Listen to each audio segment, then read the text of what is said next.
Hello folks, and welcome to another edition of the Dr. Mark Foster Show. Today is Sunday, August 18th, 2013. My broadcast yesterday focused on the Sufi Bhakti movement, one of the finest fruits to ever come from the South Asian subcontinent, or Indus Valley subcontinent in my opinion. I wanted to make some additional comments on that and tie it in to my own guardian angel, Ḥaḍrat Sulṭān Bāhū.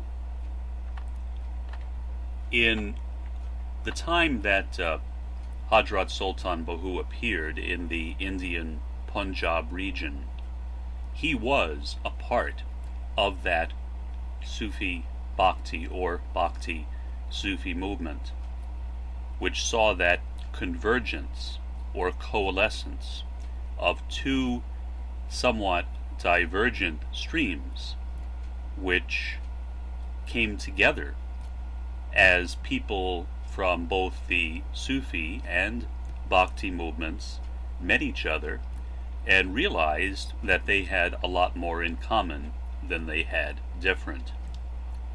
Here is how Nalini Persman explained it in the Encyclopedia of Political Theory. The subaltern, as a concept within political theory, gained momentum through the work of the Italian Marxist Antonio Gramsci.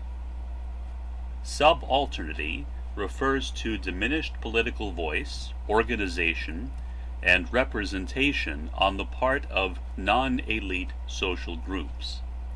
Their relative invisibility in historical documentation, and their non- or exo-hegemonic subjection to the power of elites. Non- or extra-hegemonic is a term that refers to powerlessness. Hegemony is power or dominance or oppression, which one or more groups or populations exert over people who are not as powerful. Well, lower caste Hindus were relatively powerless in Indian society. Women too were relatively powerless. Muslims, who were not a part of the caste system at all, were similarly relatively powerless. And so these Muslim Sufis, who generally came from relatively low-class backgrounds, and the members of the Bhakti movement, who generally were also low-caste individuals, naturally came together and met on a deep spiritual level, because they shared that subalternity. They shared that common oppression, that common domination by the forces of hegemony. When I look at my life as an autistic, I can see how I have also experienced tremendous oppression. As an autistic, I also come from a subaltern population.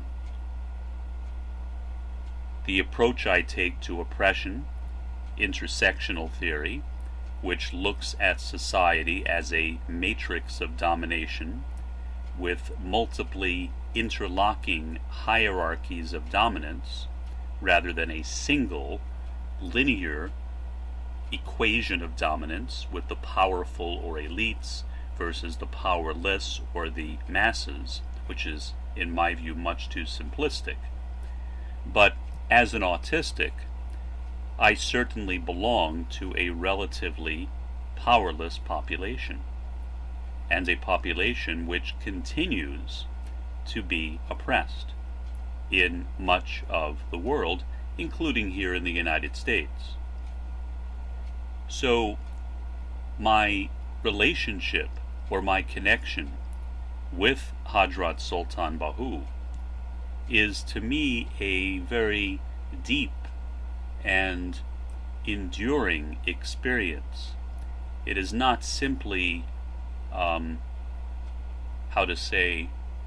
is not simply just that he chose me from nowhere. I think that there is a reason why a particular guardian angel is chosen or selected for a particular individual. The reason may or may not be known to us, but it certainly is known to the Lord. As dear Prophet Muhammad, peace be upon him, wrote in the Quran, Surah 86, verse 4, "There is no soul but that it has a guardian over it."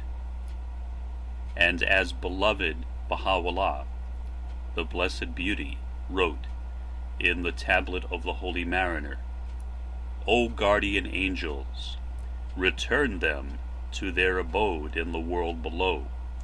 Glorified be my Lord, the All-Glorious, inasmuch as they have purposed to rise to that sphere which the wings of the celestial dove have never attained.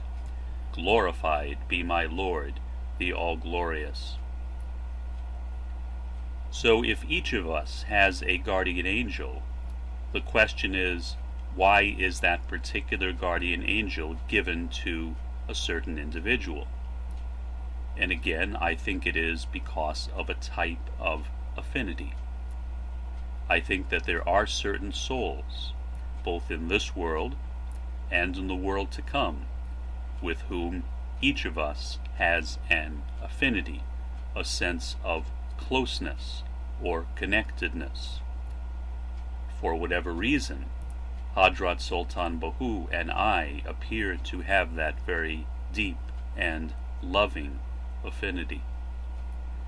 And so I don't think it was an accident that I discovered him in my meditations when I was still very much wrapped up in my autism, still very unable to experience anything even close to empathy. And in that dark night of the soul, Bāhū appeared to me in my thoughts, in my meditations, and I discovered empathy through him. Through Bāhū, I was led back to Baha'u'llah, my Lord. And I suspect it is like that for other people as well. One thought which came to me in my meditations, and again this is purely subjective, I don't make any claim, God forbid, that anything I say has any authority whatsoever, not even to me. But what I think is that when at least I became knowledgeable that Bāhū was my guardian angel, I also realized just the other day, in fact, that the relationship that I have with Bāhū has also led to the relationships I have with other members of my spiritual family. In other words, he was and is literally my guardian angel, my guardian messenger. He has put me into contact with beings, including my dear spiritual mother, the late Elizabeth Thomas, people who were and continue to be from the next world extremely influential in my life. Many of those beings are still in this world. So our spiritual family can be anywhere, whether in the heavens or in the earth or in the realms, perhaps trans-terrestrial or extraterrestrial ones, that lie between heaven and earth. My own personal feeling right now about guardian angelhood, then, is that it is an extraordinarily important aspect of the human experience in this world. It is this guardian angel which provides a kind of conduit between the soul in this world and the concourse on high, or the great spiritually elevated souls who are now in the next world, as well as the prophets. These beings who are connected with us on a deep spiritual level. Were it not for my guardian angel, I don't think I ever would have discovered that. Whether that is true for other people, I can't say. I suspect it might be. That is my feeling. That what has been true for me in that respect, namely that I have discovered my spiritual family through dear Bāhū, might be true for at least some others as well. So my suggestion is not to attempt to have a forced spiritual experience. That is dangerous, spiritually treacherous. It may lead to delusion, self-delusion, through psychicism, using our psychic faculties, which, at least from a Baha'i perspective, are not intended for this world. They're real, but they are faculties which are designed to be used by the soul in the next world, when the soul will become a vehicle for this chalice of pure light, which will engage with other souls, both in the world to come as well as in this world.